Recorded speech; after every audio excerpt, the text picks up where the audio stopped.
Está entrando no ar pela Rádio Universidade 800 AM o programa T-Move, Temas Emergentes em Movimento. O que te move? Boa noite. Estamos começando pela Rádio Universidade 800 AM o programa T-Move, Temas Emergentes em Movimento. Boa noite. Eu sou a Maria Aparecida Azolim. Sou pedagoga na Coordenadoria de Tecnologias Educacionais da UFSM e vou apresentar o programa de hoje juntamente ao professor Clayton Hillig. Nosso programa é transmitido com o apoio da Rádio Universidade 800 AM.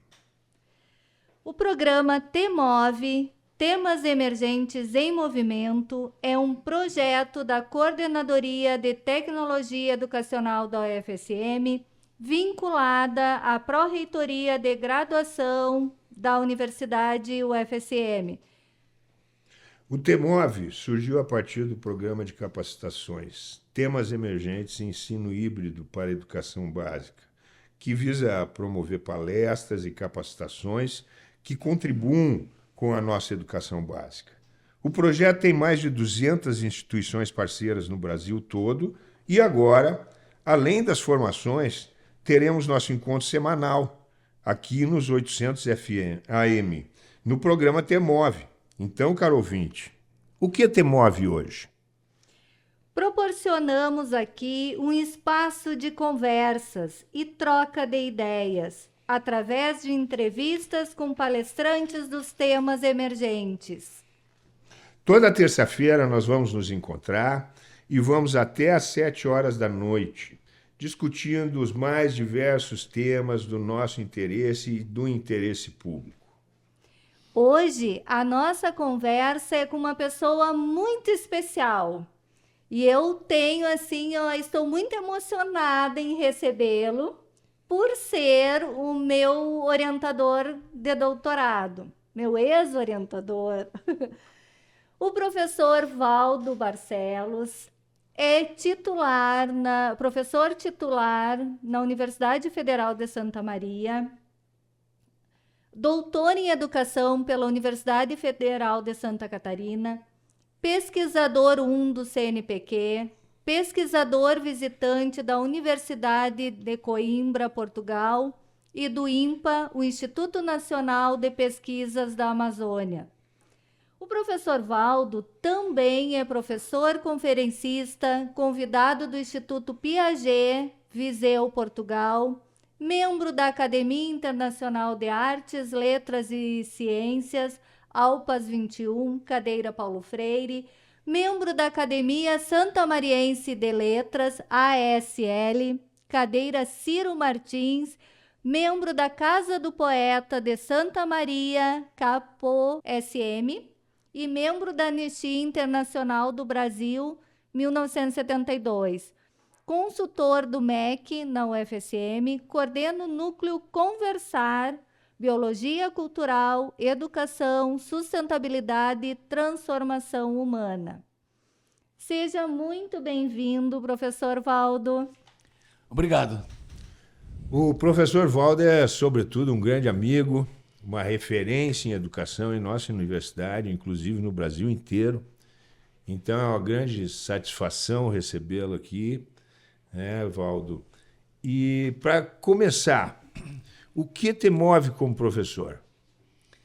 Bom, boa noite a todos e a todas, aos ouvintes. Quero cumprimentar o Jean ali na técnica, a Luísa e as duas pessoas que me convidaram, a Maria Aparecida e o Clayton. E dizer que fiquei contente com o convite e é uma alegria conversar um pouco com vocês. E essa pergunta, o que me move, parece uma pergunta simples, mas talvez não seja tão simples assim, né? Mas eu vou tentar resumi-la. O que me move é buscar uma vida boa, né? Para mim. Ao dizer isso, pode parecer que eu estou sendo egoísta, né? Mas não.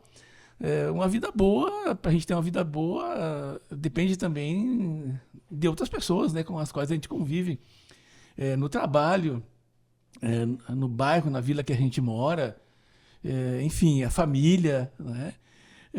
E claro, né, a gente, ao longo do tempo, pode ir escolhendo essas pessoas com as quais a gente quer conviver, né? Algumas a gente não escolhe, mas eu cada vez mais penso que a gente pode escolher, né? Então, pessoas que sejam sinceras, que gostem de conversar, né? E que sejam generosas e que se preocupem com o mundo que elas vivem e a partir do lugar que elas vivem, e pensem um pouco também, né, nesse país, nesse continente latino-americano e nesse planeta, né? Estamos todos embarcados nessa frágil canoa, né, Clayton? É verdade, professor. Cada vez a gente precisa mais de generosidade, de humanidade e dessa convivência humana e harmônica no mundo. Valdo, e nesse tempo de pandemia, como foi para ti? Como é que tu encarou todo esse isolamento físico? Eu achei que ia ser pior. Porque eu gosto de ficar em casa, mas gosto muito de sair de casa também. Dificilmente eu passo um dia sem sair de casa. Eu gosto de viajar também. Então, duas coisas que eu não pude fazer mais. E eu me lembro exatamente assim, eu entrei em quarentena no dia 13 de março de 2020. Era uma sexta para sábado, estava voltando de viagem. E cheguei e passei a semana num evento, numa atividade onde convivi com um professor espanhol. E ele tinha chegado da Espanha uns 2 ou 3 dias. E eu convivi com ele em algumas mesas, em bancas. Fomos jantar junto. E conversamos muito. É uma pessoa de muito boa charla. E ele tinha chegado 2 ou 3 dias da Espanha e lá estava estourando a pandemia lá. E eu, quando cheguei em casa, depois na viagem, me dei conta, né? Eu peguei esse bicho desse espanhol, né? Então, todos os dias de manhã, eu mandava um e-mail para ele. E aí, como está? Vai bem? E ele respondia, estou bem, estou bem. E eu, olha, então, por enquanto, ele não pegou o bicho, né? Então, nos primeiros 15 dias, eu fiquei pensando nisso, né? Bom, se ele não estava com esse bicho aí, eu não peguei dele, né? Mas passei com a minha filha, né? Minha filha estava morando comigo, que agora, depois do primeiro ano, ela foi estudar em Portugal, fazer mestrado lá. E ela, que na verdade, fazia as coisas para mim fora de casa. Ia no mercado, comprar algumas coisas. E eu saía de carro. Né? No começo, custei um pouco mais a sair, mas depois eu saí de carro. Ia caminhar em um lugar que dava para caminhar. E li mais, eu acho. Assisti mais televisão. Acho que como o Clayton, bebi mais também. Com certeza. E então li bastante, escrevi. Inclusive, sim, tem 2 livros que estou lançando na feira agora, que foram escritos durante a pandemia. E também me comuniquei, né, pela internet com algumas pessoas, né? E eu pensei, como eu disse no início, que ia ser mais difícil para mim. Não peguei a doença, né?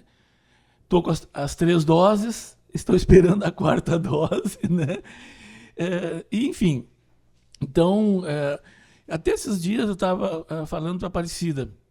No último mês, eu acho que eu me senti... os dias que eu me senti mais mal, assim, né? E eu mesmo, mas como assim, né? E foi em função da guerra, né? Da Ucrânia, da invasão da Ucrânia por esse sujeito, Vladimir Putin. Aquilo me deixou muito mal, assim. Eu acho que eu me dei conta que eu fiquei pior vendo aquilo e pensando, né, em 2022, né, a gente ainda assistiu uma nação, né, invadir uma outra, né, pelos motivos que ele coloca. Então eu fiquei muito mal, acho que umas 2 semanas. Aí depois também fui, né, e espero que nós estejamos nos encaminhando para o final desse período, né, de pandemia. Então, na verdade, não. Eu pensei que ia ser pior. Eu acho que consegui, como eu disse, manter algumas coisas da vida boa. Com excelente rendimento, né, professor? 2 livros lançados durante esse período. Isso é um orgulho muito grande. E sem falar nas crônicas, né? Que toda semana ele tem crônicas no diário. E dentro desse retorno presencial, dentro desse contexto de guerra na Ucrânia, né, dentro dessa situação que a educação vem passando nos últimos anos, com estrangulamento de recursos, agora com recentes escândalos no MEC, né, e com essa vontade toda que a gente está vendo dos e das estudantes de retornar, né, o campus está magnífico, cheio de gente, as turmas estão cheias já nas primeiras semanas. Como é que tu vê as perspectivas da educação daqui para frente?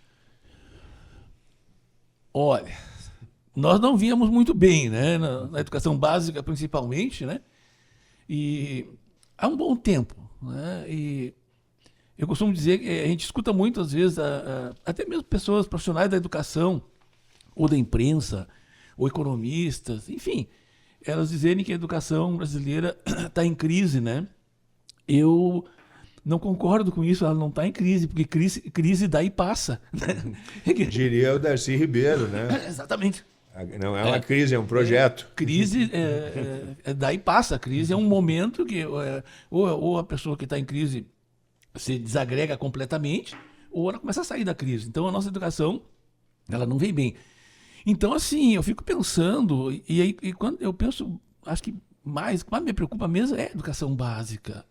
Porque as condições foram dramáticas, principalmente para os estudantes da escola pública, que é a maioria desse país.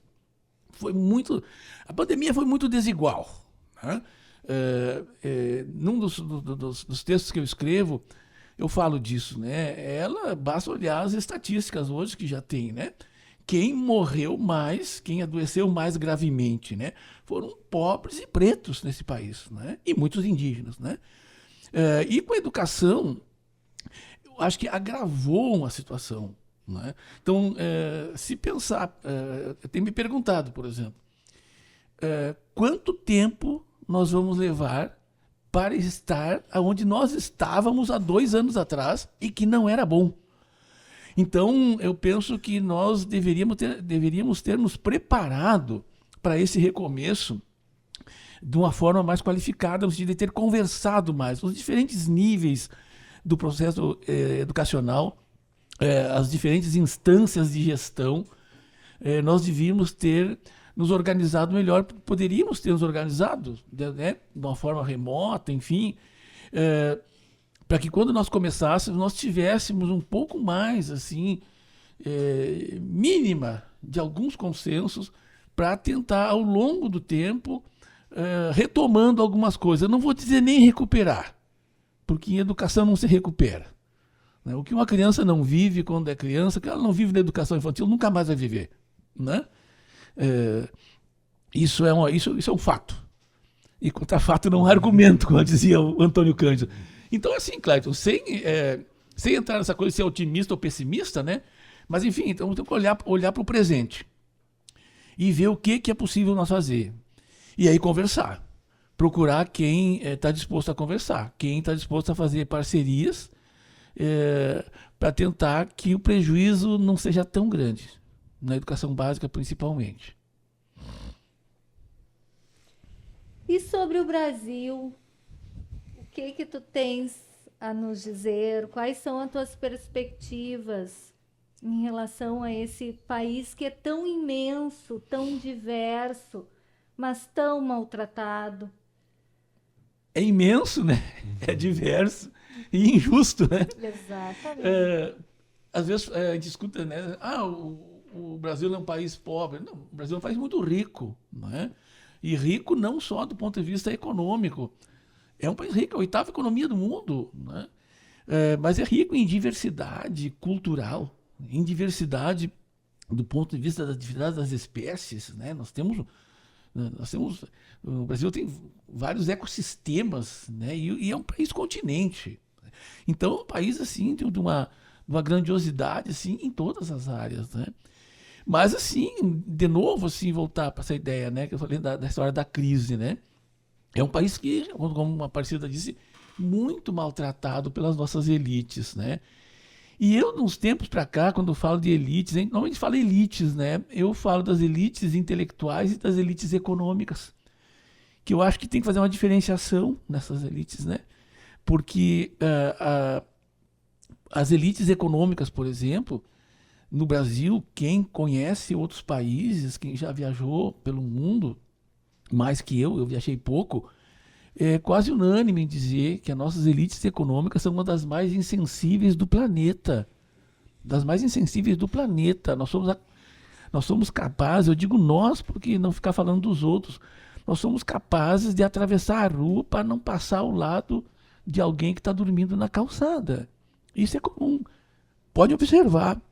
Tem um artista brasileiro, o Vicky Muniz, que é um dos artistas talvez mais bem pagos do país, né? Ele trabalha muito com instalações e trabalha muito com arte, com grupos populares.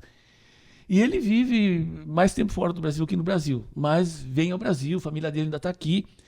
E tem um filme dele chamado O Lixo Extraordinário, que é sobre a história, né? Ele fez algumas instalações com obras de arte com o maior aterro, o maior lixão, né, da América Latina, que era o lixão de Gramacho, no Rio de Janeiro. E essa exposição rodou o mundo, assim, né, ganharam muitos prêmios, enfim. E ele tem uma expressão, né, que eu acho assim, que resume um pouco essa coisa da nossa elite econômica, que quando ele volta ao Brasil, o que mais surpreende ele é que ele encontra algumas pessoas que acreditam sinceramente que são melhores que outras pessoas. E isso é um fato, né? Aqui na universidade nós temos alguns, né?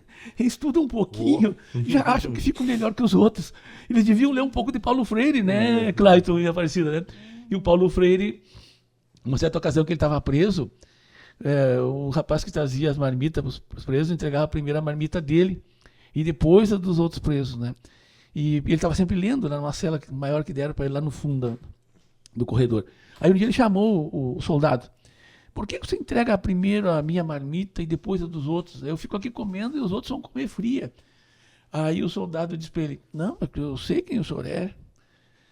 O senhor é o tal de Paulo Freire, o senhor estudou muito. O senhor é melhor que todos esses que estão presos aqui, né? Aí ele chamou o menino, seu menino, vem aqui na grade. Eu vou lhe dizer uma coisa. É muito bom estudar. Estudar é bom, estudar faz bem.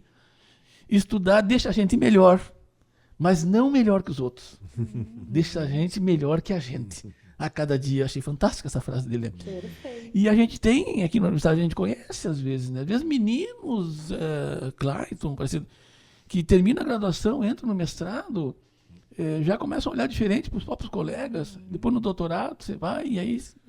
Ou mesmo entre cursos, né? Exato. Alguns cursos consideram-se superiores a outros cursos, né? Então, isso são formas da gente constatar, né, essa perversidade cultural, porque isso é cultural. Nós não nascemos assim. Temos anos de colonialismo e escravidão, né, para formar esse tipo de sociedade. Mas dentro desse contexto, né, de desigualdade socioeconômica e uma cultura de superioridade, subalternidade, que acaba tendo reflexos nas desigualdades educacionais, né? De que forma a gente pode caminhar para superar isso? Eu vou dizer uma coisa, eu só digo porque eu estou velho o suficiente, né? Para quando acharem que é uma bobagem muito grande, aí tá louco, né? Educação infantil, cara. Educação infantil. A gente na educação, a gente é ensinado, é treinado para não dizer que existe uma fase da educação mais importante que a outra. Tá? Não é bom dizer que a educação superior é melhor, é mais importante, que o ensino médio é mais importante que os anos finais.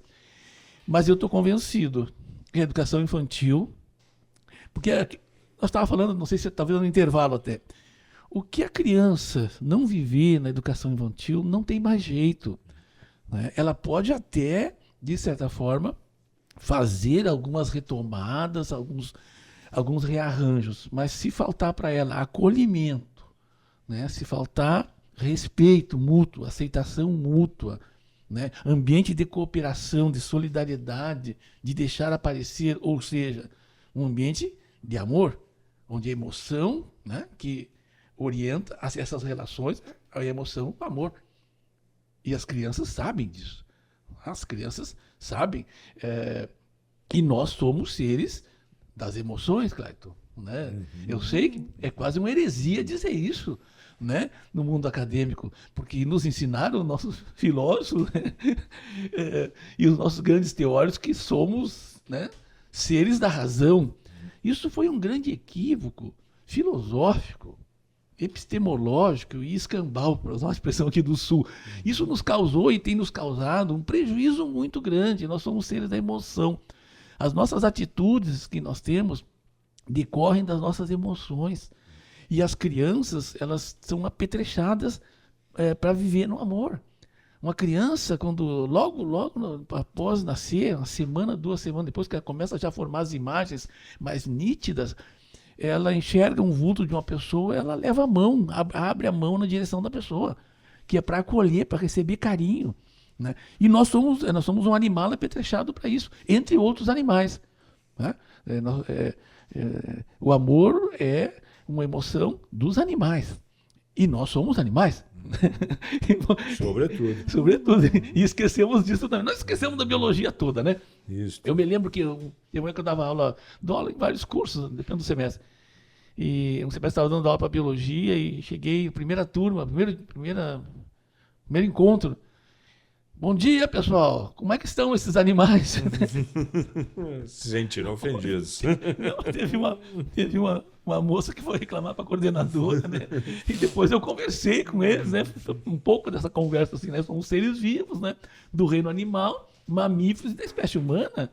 Por isso que nós estamos integrados na biosfera. Essa é, na verdade, a grande questão ecológica do planeta. Né? Não existe nenhuma ação, por menor que seja, que não seja importante, porque está tudo integrado. Isso não tem nada a ver com religião e nem com transcendentalismo, isso é da biologia. E isso o menino podia aprender nos primeiros anos dos anos iniciais. Né? É o que eu penso. Então, investir muito. Na verdade, dinheiro na educação não é investimento, né? Investimento é para ganhar outro dinheiro, né?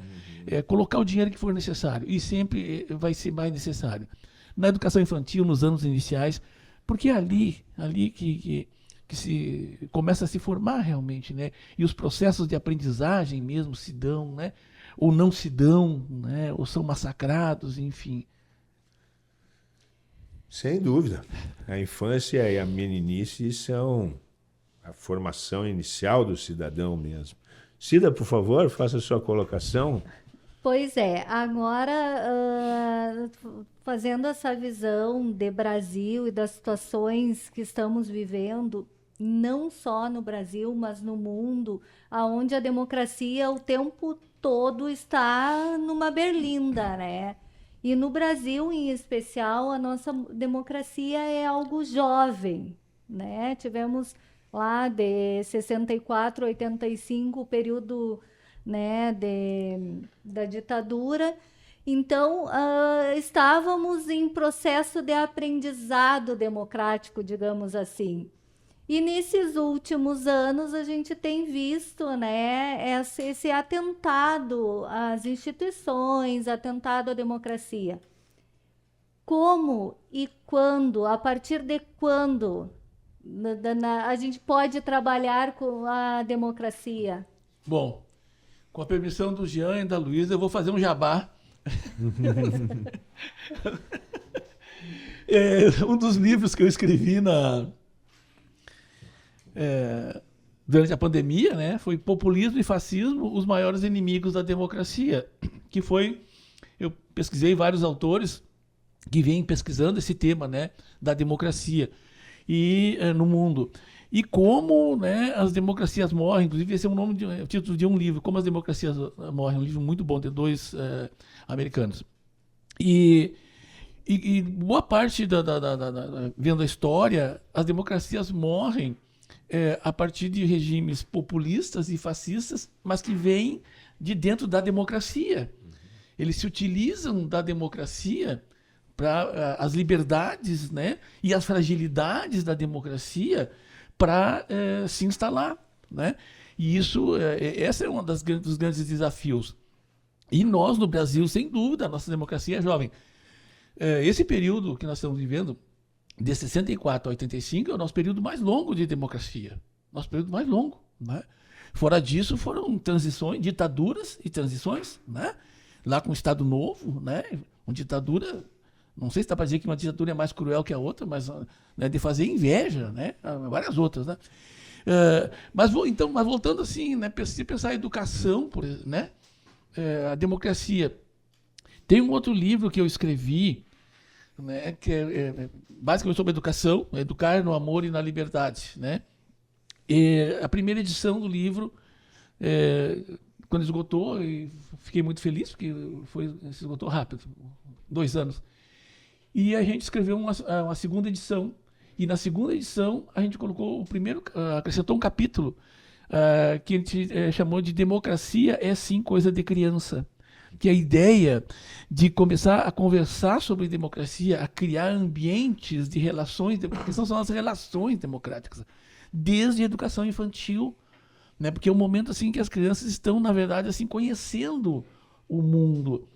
Então é muito curioso, se a gente for olhar na sociologia, na história, na filosofia, na antropologia, nas diferentes disciplinas aí das ciências sociais, são raros os momentos em que os pensadores, quando falam de democracia, se dirigem às crianças. Parece que as crianças não fazem parte desse negócio. E aí depois é muito estranho. Quando, né, quando é adolescente, quando é jovem, a gente reclamar que eles não têm apreço pela democracia. Mas como é que vão ter? Se nunca apresentaram para eles, nunca conversaram com eles. Isso estou falando da escola, mas da família também, né?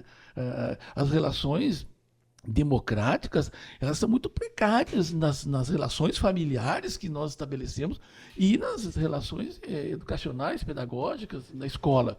São muito autoritárias, né? Acho que nós sabemos disso. Tá? Então, eu acho que essa ideia da democracia, eu acho que um pouco isso também, né? Ela é coisa de criança e tem que começar cada vez mais cedo, né? Para que a gente consiga construir, né, relações democráticas e uma sociedade democrática que consiga resistir a esses ataques desses aventureiros, né, desses maníacos, né, por populismo e por fascismo. E como eu disse, eles nascem grande parte.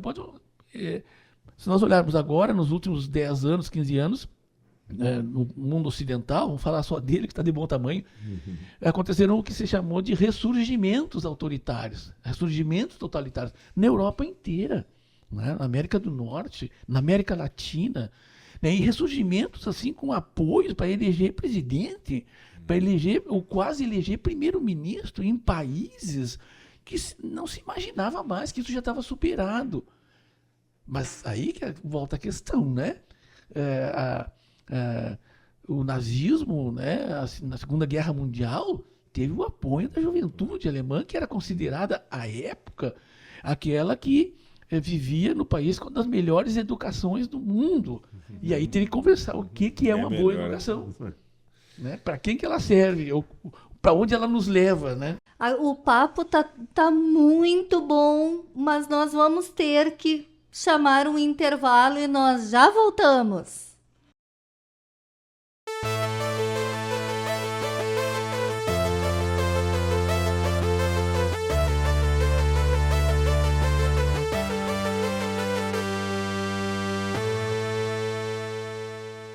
Estamos de volta.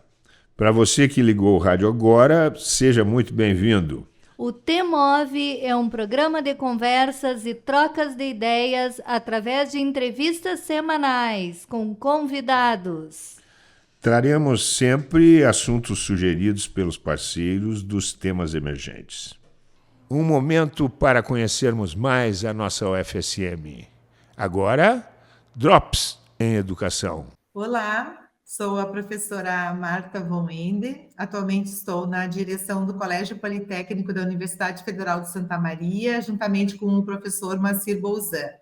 O Colégio Politécnico é uma unidade de educação básica, técnica e tecnológica da UFSM. Nós trabalhamos desde a educação básica até a pós-graduação.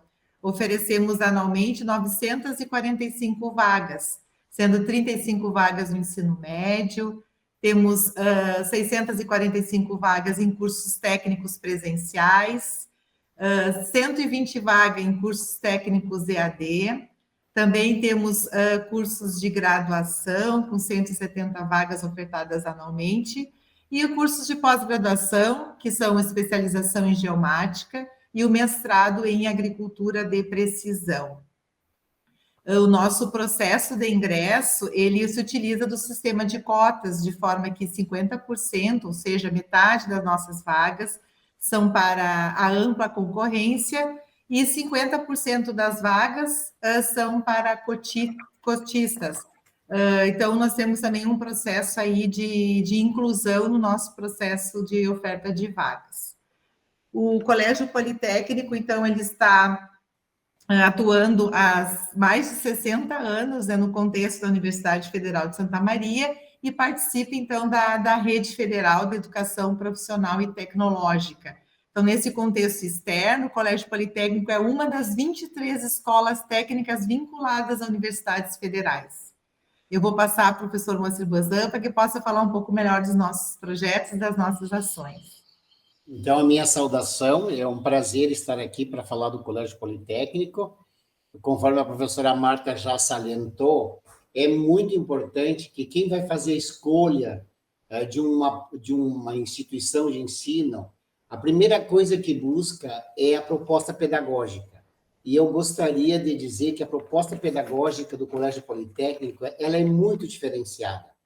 Nós conseguimos equilibrar, nós aliamos projetos de ensino, pesquisa e extensão.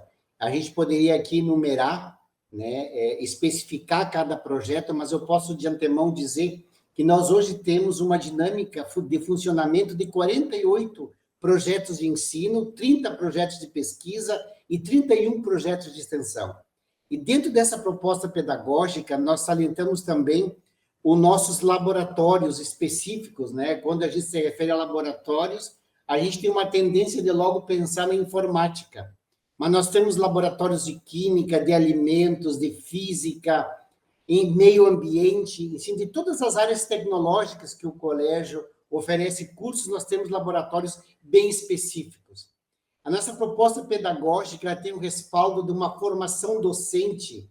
Nós temos uma maioria absoluta de docentes com doutorado e que atuam nos mais diferentes níveis de ensino, que não só o colégio oferece, mas a própria universidade. Desde o ensino médio, cursos técnicos, tecnólogos de graduação fora do próprio colégio e cursos de pós-graduação. Então, há toda uma atuação docente dentro dessa perspectiva ampliada. Por isso, eu atribuo essa diferença na formação do nosso docente, essa maleabilidade de poder circular em níveis diferentes de ensino. Eu também gostaria de salientar essa questão dos laboratórios, a área nova do colégio. A área nova do colégio, ela funciona como um laboratório para a área de criação de animais e a área de plantação. Isso também é um elemento diferenciador, né, no momento que a gente tem uma proposta em níveis tão diversos de ensino, né? A professora Marta se referiu a cursos de qualificação profissional, cursos de nível médio, cursos de nível superior de tecnologia que estão na área, né, de formação profissional.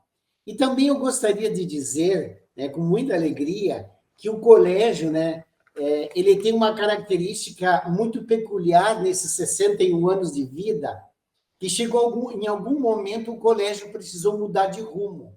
E aqui faço uma referência toda especial aos gestores, que conseguiram ter essa percepção de mudança de rumos da instituição, adequando a instituição àquele momento e com a necessidade de disponibilizar para a sociedade novas formações, né?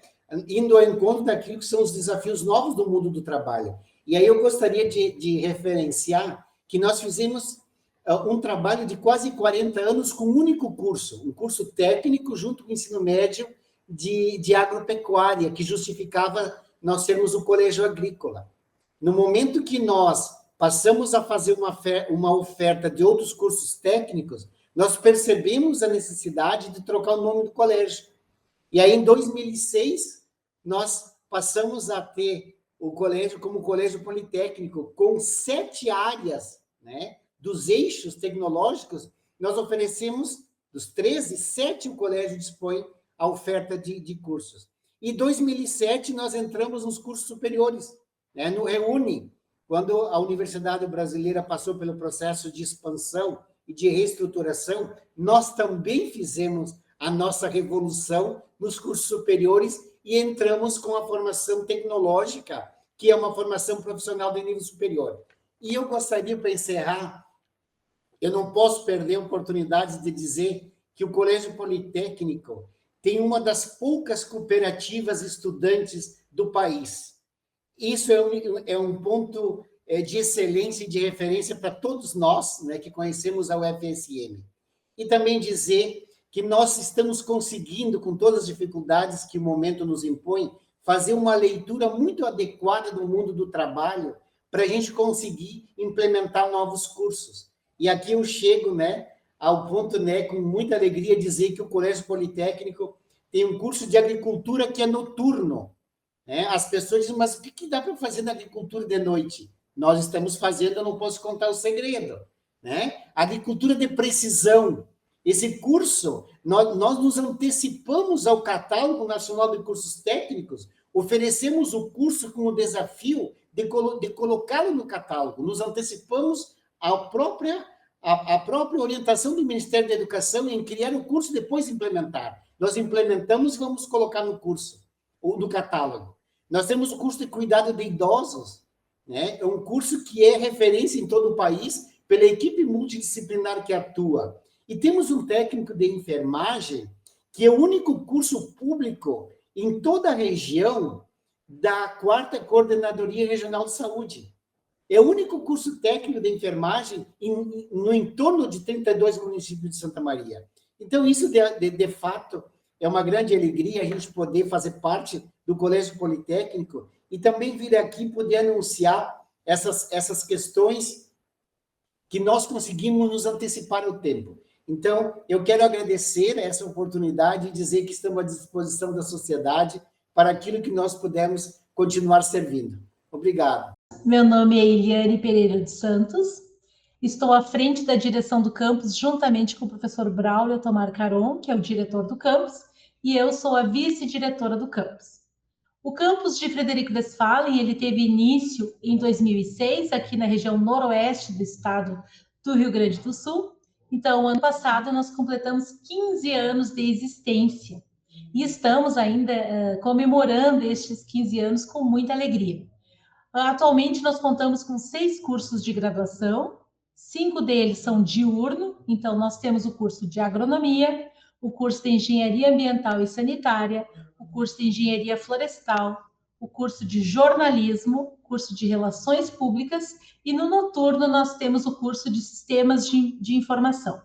Esses 6 cursos são presenciais. Nós contamos ainda com 2 cursos na modalidade EAD, um na área de licenciatura indígena e outro na área de computação, e 2 programas de pós-graduação em nível de mestrado, um na área de agronomia e outro na área de ciências ambientais. Então, todos esses cursos tornam o nosso campus, né, muito promissor aqui na região, com perspectiva de contribuir, né, para a melhoria da qualidade de vida da nossa comunidade.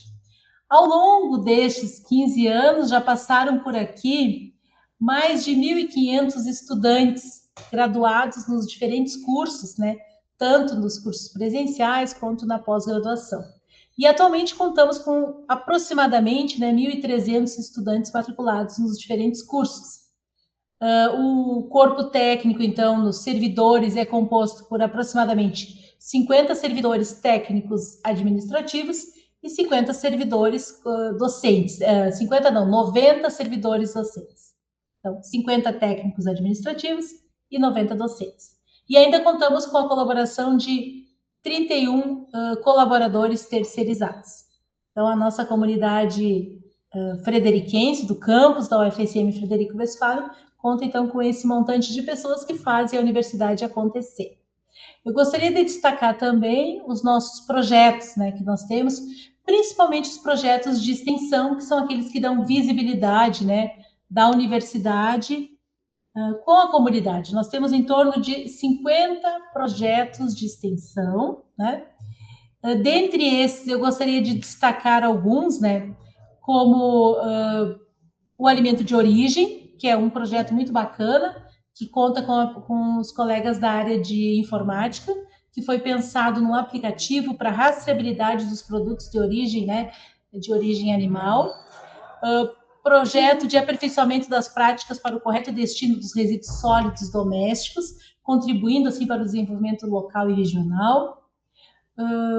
Temos um projeto na área de educação e arte, educação ambiental, Agência da Hora, com um projeto muito bacana de combate à desinformação na área de comunicação, e assim por diante. Nós temos projetos na área também das Olimpíadas de Matemática, da UBMEP, área ambiental. Então, são diversos os projetos de extensão que levam todo o conhecimento da universidade para a nossa comunidade local e regional, contribuindo para o desenvolvimento da nossa região. Projetos na área também, na área de cultura, educação e arte, intitulado Seu Olhar na Nossa História, e assim por diante. Então, nós temos uma satisfação muito grande com os nossos projetos de extensão que aproximam a UFSM da comunidade local e regional. Temos também dois projetos institucionais. Um que trata sobre justiça de gênero, que é interno nesse momento, onde a gente quer ressaltar toda essa parte da colocação da mulher no mercado de trabalho, mas fazendo um olhar interno nesse momento, e toda essa parte da interseccionalidade.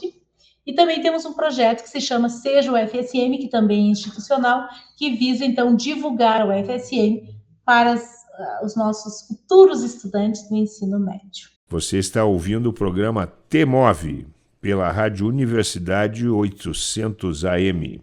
Hoje, com a presença do professor, pesquisador e escritor Valdo. Como diria Paulo Freire, né, nós nunca teremos uma sociedade democrática se não houver democracia na sala de aula, né? Enquanto continuarmos treinando as crianças e os jovens a repetir, obedecer, né, e unicamente baseados na disciplinarização, sem dúvida alguma, não teremos uma sociedade democrática. E na competição, né? E na competição entre iguais, né? Vamos fazer nosso jabá também aqui. O professor Valdo vai fazer uma palestra no dia 13 de maio, no programa Temas Emergentes, abordando sobre a sustentabilidade das relações e a cultura da paz. Se o Valdo quiser fazer um convite aos nossos ouvintes e falar um pouquinho sobre o que será abordado nessa palestra. Porque nesse projeto, né, o tema da sustentabilidade ele é um tema forte, ele é, né, eu não gosto da expressão eixo, né? Eixo é um troço muito fixo, mas ele é uma ideia, né, orientadora, então acho que isso é muito importante. E claro que é um tema assim muito amplo, né, Clayton? Se tu lembrar assim, a gente começou a falar sobre essa história da sustentabilidade, eu não quero dizer quantas décadas atrás, né? E nunca chegamos a um acordo sobre esse negócio, né? Que nem a interdisciplinaridade. Exatamente. Só conceitos sobre isso tem mais de 50, né? Uhum. Tem muitas teses tentando definir esse negócio. Mas teses sobre tudo, né? De repente não, né? Mas enfim, quando me convidaram, eu pedi para acrescentar, né, uma sustentabilidade das relações. Porque, para mim, as coisas se dão justamente nas relações, que é um pouco do que nós estávamos falando, e também, né, para contemplar um pouco a educação, trazer essa conversa para a educação. O que a educação tem a dizer sobre isso e em que ela pode contribuir, né? E a educação, aí no caso escolar, né, a educação não acontece só na escola, mas a educação escolar para onde a gente manda as crianças, né, por um bom tempo e cada vez mais cedo, né? Eu sempre brinco, eu fui para a escola, eu não sei, tu também, né, Cláudio? Tu também não é tão jovenzinho assim, mas eu fui para a escola com 7 anos de idade, né? A gente já fazia muita coisa, que um moleque com 7 anos naquela época fazia muita coisa, algumas não dá nem para dizer, né? E agora não, agora as crianças já nascem na escola, já nascem na creche, eu tenho muita pena das crianças. Usando celular, tá? Não, aí as telas é uma outra história, né? Mas então, essa ideia das relações, né? A sustentabilidade das relações. Um planeta sustentável, né? Uma sociedade sustentável, precisa se alimentar de relações sustentáveis e de pessoas que busquem essas relações. E, claro, isso não é não precisa ter um consenso sobre isso, mas as pessoas precisam estar dispostas a conversar sobre isso. Mais ou menos como a ideia da cultura da paz, né? A paz não é a ausência de conflitos, não. A paz, né, é a busca da resolução pacífica de conflitos. Por isso que a democracia também está colada nisso, né? A democracia não é para quem pensa igual a gente. Quem pensa igual a gente é muito fácil. Hannah Arendt falava isso, né? A democracia é para aqueles que pensam diferentes de nós, mas que não querem nos matar, querem conversar com a gente para construir alguma coisa, né? E aí, para arrematar essa ideia da sustentabilidade das relações, eu tenho pensado numa coisa que tem me desafiado muito, que é a ideia de um projeto comum, né, para as organizações, né? E pode ser organização aqui da rádio, pode ser organização de qualquer instituição, até a organização do planeta como um ser vivo e a sua organização complexa e, enfim, né? A ideia de um projeto comum. E para isso tem que conversar, e muito, inclusive com aqueles que pensam diferente da gente. E aí que a gente vai, inclusive, testar a gente mesmo, a nossa capacidade, né? De conversar, de diálogo, de aceitação do outro, de conviver com as divergências, conviver com a diversidade, enfim. É a democracia, né? Isso é democracia. Eu agora também vou entregar a minha idade, né? Porque também não sou tão jovenzinha assim. Eu sou do tempo que escrevia a carta e tinha lá, quando esquecia de colocar alguma coisa na carta, colocava um em tempo.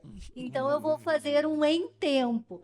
Para quem está chegando agora, está nos ouvindo agora, eu vou explicar sucintamente o que é esse Temas Emergentes. É um programa da universidade, coordenado pela professora Lisiane Miller, ligados à CTE Prograde, aonde visa levar palestras e formações para os professores, principalmente os professores da educação básica. Ele é aberto para todas as pessoas que quiserem assistir e participar das formações. Mas a ideia é fornecer essa conversa, esse aprendizado com os professores da educação básica. Nós temos 225 instituições parceiras no Brasil inteiro. E os temas escolhidos para essas formações foram sugeridos por essas instituições parceiras. Então, a nossa ideia é levar realmente ao que aquela instituição, aquela escola, aquela secretaria de educação tem necessidade. E olha, realmente é um projeto imenso. 225 instituições parceiras no Brasil inteiro não é pouca coisa. Então, é realmente o programa Temas Emergentes em Movimento, que a rádio faz parte desse programa. Realmente é algo assim, ó, que vai chegar lá na escola, lá tem pessoas de Tefé, lá do Chuí, então é muito interessante. E nós temos, em média, 2 palestras por semana, de maio a dezembro. E agora você está ouvindo o programa Te Move, pela Rádio Universidade. O Te Move é um programa de conversas e trocas de ideias através de entrevistas com convidados semanais. Trataríamos sempre de temas emergentes, sugeridos aí, né, pelas 225 instituições parceiras. Mais uma perguntinha para o professor Valdo. Quais são os teus projetos de futuro? Perguntar para o idoso pelo futuro até parece provocação. A gente vai até os 100 anos, professor Valdo. A gente vai até os 100 anos. Tem quase 50 ainda pela frente. Eu acho que viver o presente. Eu acho que o melhor projeto de futuro que a gente pode ter é viver o presente, né? E isso aí envolve, assim, muitas coisas. Acho que envolve, inclusive, um pouco de tudo que a gente conversou aqui, né? Porque o único lugar em que as coisas acontecem, o único tempo que as coisas acontecem é o presente, e o único lugar é aqui, ou seja, onde a gente está, né? Então, aquilo que a gente fizer aqui, nesse momento, é que vai definir o futuro, se ele existir, né? O aquecimento global, por exemplo, que nós estamos vivendo hoje, começou a ser construído pelo nosso modo de viver há 100 anos atrás, 80 anos atrás, ou até mais, né? Então, sempre que eu vou conversar um pouco sobre a questão da ecologia, enfim, eu trago essa questão, né? As pessoas, não, mas aquecimento global é um negócio tão grande, é do planeta, da biosfera, o que eu posso fazer? Faz alguma coisa agora, né? Aquela história, Clayton, lá da década de 60, né? Uma borboleta bate as asas na Austrália e muda o clima na Amazônia, né? As coisas estão todas interligadas, né? Somos parte do todo. Com certeza. Está tudo conectado. Pequenas ações em pequenos lugares causam grandes transformações. Com certeza. Com certeza. Bom, o Timó vai ficando por aqui. Vamos agradecer a presença do professor Valdo, né? Um momento de brilhantismo para o nosso programa. Muito obrigado, professor. Deixa a sua despedida, por favor.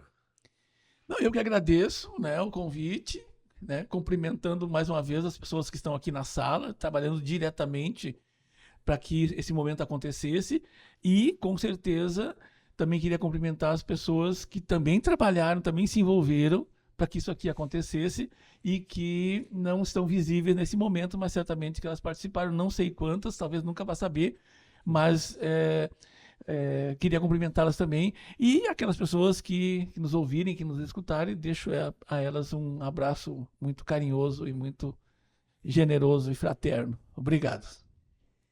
Eu sou o professor Clayton Hillig, apresentei o programa Tio Móvel de hoje, junto com a pedagoga da Coordenadoria de Tecnologia Educacional, Maria Aparecida Zolim.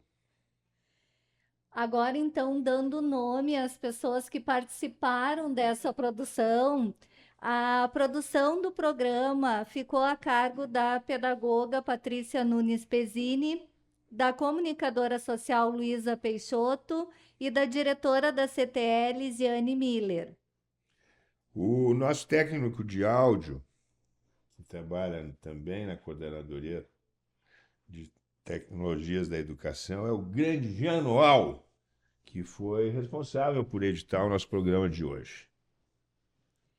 Nós estaremos de volta a partir das 18h da próxima terça-feira, falando sobre os temas emergentes em movimento, aqui pelos estúdios da Rádio Universidade 800 AM. Professor Valdo, muito obrigada pela participação, de estar conosco nessa conversa e esse momento gostoso e de grande aprendizado. Muito obrigada. Eu que agradeço. Boa noite. Obrigado pela sua audiência.